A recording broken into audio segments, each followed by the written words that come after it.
दोष हमारा अपना है। हमने समाज को बांट दिया। कभी वर्ण व्यवस्था का उपयोग रहा होगा तो रहा होगा, लेकिन उसके कारण जब दीवारें खड़ी होने लगी, व्यक्ति व्यक्ति को छोटा समझा जाने लगा, कोई बड़ा बन गया, कोई छोटा बन गया, समाज की एकता खंडित हो गई। विदेशियों ने उसका लाभ उठाया। हम कभी विदेशियों से नहीं हारे। हमने तो अपनी तलवार से अपने देश को जीतकर दूसरों के सुपुर्द कर दिया। इतिहास साक्षी है,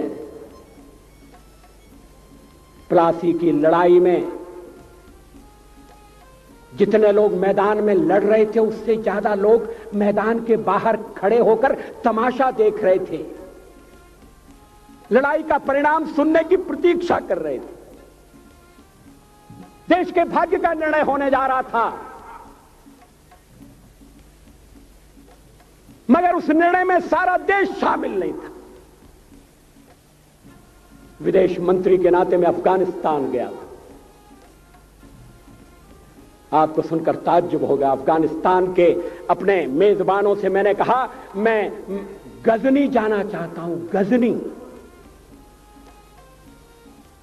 पहले वो मेरी बात उनकी समझ में नहीं आई।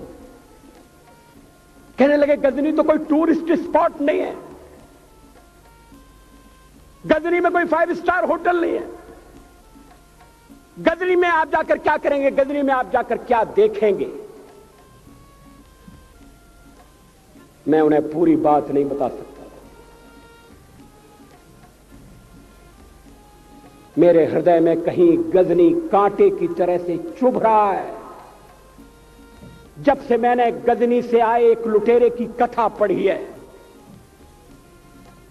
और किशोरावस्था में पढ़ी है, मैं देखना चाहता था वो गजनी कैसा है।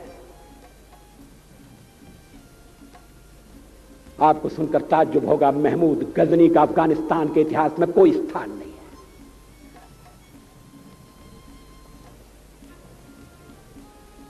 गजनी छोटी सी जगह है, छोटा सा गांव है।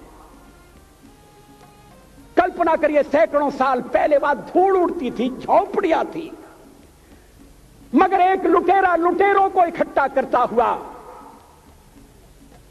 सोने की चिड़िया को लूटने के लिए चला आया।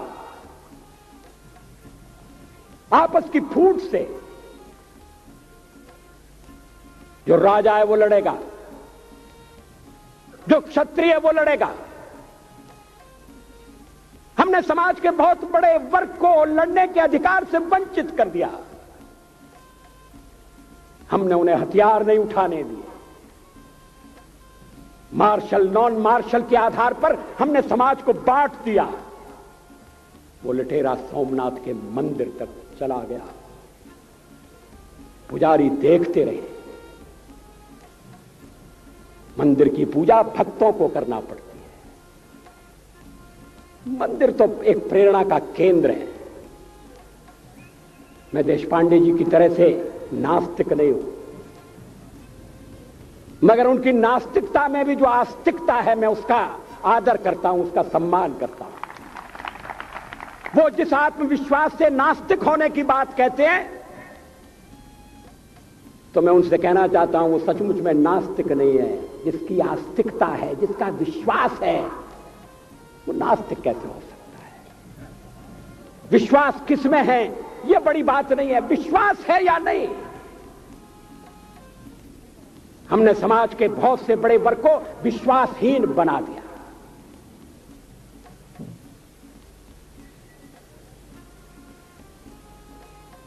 लोगों ने हथियार नहीं उठाए, वेद पढ़ने के दरवाजे बंद कर दिए। इसलिए हम पादाक्रांत हुए। अफगानिस्तान में मैंने एक बात और देखी। मुझे जिस होटल में ठहराया गया उसका नाम था कनिष्क। अफगानिस्तान एक मुस्लिम देश है। मुझे बड़ा ताज्जुब हुआ, मैंने कहा कनिष्क यहां कहां से आए? तो मेरे साथ अफगानिस्तान के विदेश मंत्री थे, मैंने कहा कनिष्क आपका कौन लगता है, कनिष्क से आपका क्या संबंध है? कहने लगे कनिष्क हमारा पूर्वज है, कनिष्क हमारा पुरखा है। He was one of our forefathers।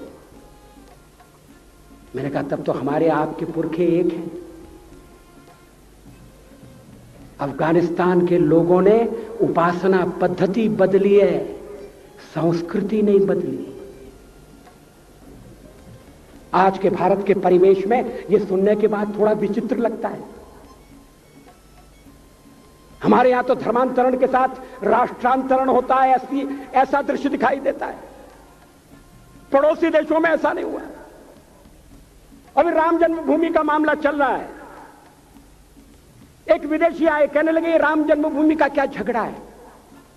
हमने कहा इस पर विवाद हो रहा है कि श्री राम कहां पैदा हुए थे, और जहां पैदा हुए थे वो स्थान उनके मंदिर के लिए प्रयुक्त किया जाए या न किया जाए। वो इंडोनेशिया से आए थे, वो मुसलमान है। कहने लगे हम तो समझते थे कि राम के लिए सारे भारत में आदर होगा, सम्मान होगा। हमने कहा ये आपने कैसे समझा? कहने लगे आप तो इंडोनेशिया आ चुके हैं, इंडोनेशिया में बहुत से लोगों ने इस्लाम स्वीकार कर लिया, मगर श्री राम को विस्मृत नहीं किया, श्री राम को भुलाया नहीं। इंडोनेशिया के बाली द्वीप में 1 महीने रामायण की लीला होती है। मैं उस समारोह में जा चुका हूं। उस समय भी विदेश मंत्री मेरे पास बैठे थे। मैंने कहा ये रामायण ये क्या हो रहा है? मैंने कहा एक्सीलेंसी ये मंच पर क्या हो रहा है? कहने लगे एक्सीलेंसी आपको पता होना चाहिए। हमने कहा मुझे तो पता है मगर मैं जानना चाहता हूं। कहने लगे ये रामायण है, ये राम है, ये लक्ष्मण है, ये सीता है। हमने कहा इनसे आपका क्या संबंध है? आप तो मुसलमान हैं। कहने लगे हमारा संबंध बहुत पुराना है, हमारा तब का संबंध है जब हम मुसलमान नहीं हुए थे।